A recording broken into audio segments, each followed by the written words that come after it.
Fala pessoal, beleza? Tranquilidade total. Nesta aula eu vou mostrar agora o método cascata, tá? Então, quando que eu aplico o método cascata? Quando eu tenho intertravamento de sinais, ou seja, uma sequência indireta. Então, eu vou estar pegando esse exemplo aqui. 1 a mais, 2 a mais, 2 a menos, 1 a menos. Quando eu fazer aqui, apertar o botão Start, fazer o meu cilindro 1 avançar. Quando o cilindro 1 avança, ele vai tocar no 1S2. 1S2 vai fazer o cilindro 2 avançar. Só que, ao mesmo tempo que 1S2 ainda continua ativo, ele está mandando o cilindro 2 avançar, né? O 2S2 faz ele retornar. Só que aí ele não vai retornar porque esse carinha aqui, que é o sensor 1S2, ele está mandando avançar.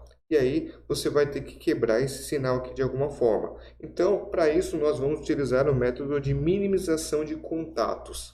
Tá? Como que funciona esse método de minimização de contatos? É você nada mais, nada menos do que você separar essa sequência em grupos. Tá?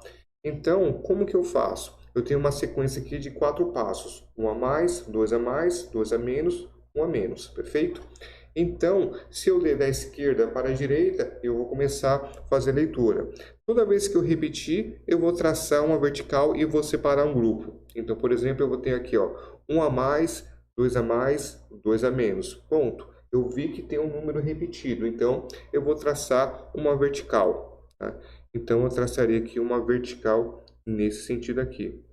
Então, separaria esse grupo. E aí, depois eu continuo. 2 a mais, 2 a menos, 1 a menos. Então, nesse caso, eu vou ter somente 2 grupos aqui de acionamento. Ou seja, eu vou ter somente 2 relés para poder fazer essa programação de forma como se fosse uma cascata aqui, tá?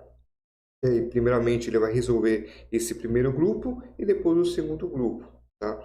Então, é legal entrar com mais detalhes, talvez, no curso de programação, né? Programação ali de lógica de pneumática e eletropneumática. Porém, nesse caso aqui, nós vamos estar simplesmente mostrando como que funciona, beleza? Então, eu vou abrir um arquivo aqui lá do FluidSim, tá? A qual eu tenho aqui, né? Então, lembrando, vai ter a mesma lógica, tá? Que nós utilizamos na aula passada sobre o método intuitivo. Só que nesse caso agora é uma sequência indireta. Eu tenho aqui um método chamado minimização de contatos. Eu vou ter o mesmo painel, vou ter a mesma parte aqui onde eu fiz a parte do meu comando, tá? Não mudou nada, porém a minha parte do meu controle vai mudar. E como que eu vou dividir isso, tá? Eu vou ter basicamente, deixa eu dar um zoom aqui para ficar mais claro, tá? Eu vou ter a parte do manual e o modo automático. E 1S1, né? Lembrando que 1S1 seria basicamente esse último contato para poder fazer o meu sistema funcionar de forma autônoma novamente, né? Então, vou fazer o seguinte, né? Eu tenho um grupo 1. Bom, então vamos lá. Quem que vai ligar diretamente o meu grupo 1? Então, a partir do momento que eu apertei o botão Start, sabendo que o meu cilindro está recuado, vai ligar K1. E aí eu vou ligar o K1 e quem vai quebrar esse selo de K1 vai ser o outro grupo, K2. Tá? E aqui eu tenho um contato de K1, que seria o anterior, e aí eu vou ter que saber quem que vai ligar K2. Se eu olhar aqui para o meu sistema, quem que vai dividir o grupo, né? Ou seja, quando tocar em 2S2, esse vai ser responsável de fazer a troca de grupo. Então, o 2S2, nesse caso, ele vai ser responsável em fazer a troca de grupo. Quando fez a troca de grupo, nesse caso aqui, ele liga K2 e, ao mesmo tempo, derruba K1. E aí, no nosso caso, das questão das potências, eu vou ter, basicamente, 2 contatos, 2 grupos diferentes, né? Então, eu tenho o grupo do grupo K1 e o grupo do K2, tá? Então, no grupo K1, quando eu apertar o botão Start, ele vai acionar diretamente um Y1.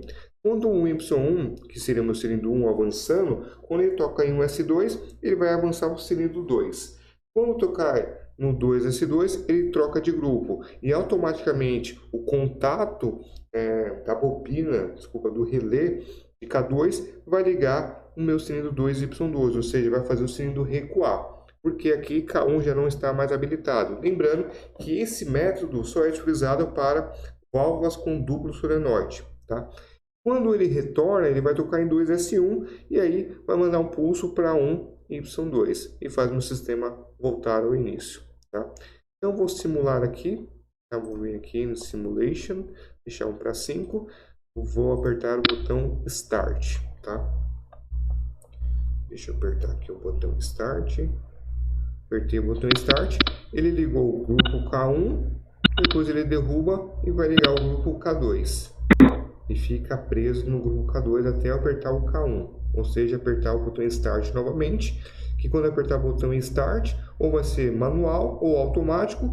E aí ele vai ligar K1 e ao mesmo tempo derruba o K2 e vai ficar preso na linha de K1 até terminar o ciclo daquele grupo. Tá? Então vou ligar aqui, ó, K1, termina o ciclo, vai para o ciclo de K2. Tá? Então isso aqui, mais para frente, nós vamos poder programar aqui em CLP. Então a lógica ladder que nós iremos utilizar, basicamente, vai ser a conversão de um diagrama elétrico em lógica ladder de programação. Perfeito? Então ficou bem trivial o nosso sistema, né? Vou colocar aqui no modo automático, só para você poder enxergar que também funciona no modo automático, tá? E aí fica funcionando certinho, ou seja, 1 a mais, 2 a mais, 2 a menos e 1 a menos. Perfeito? Então, é isso que eu gostaria de mostrar para você sobre o método de minimização de contatos. O próximo método eu vou falar sobre a questão de método passo a passo. Beleza? Então, espero ver você na próxima aula. Então, até mais.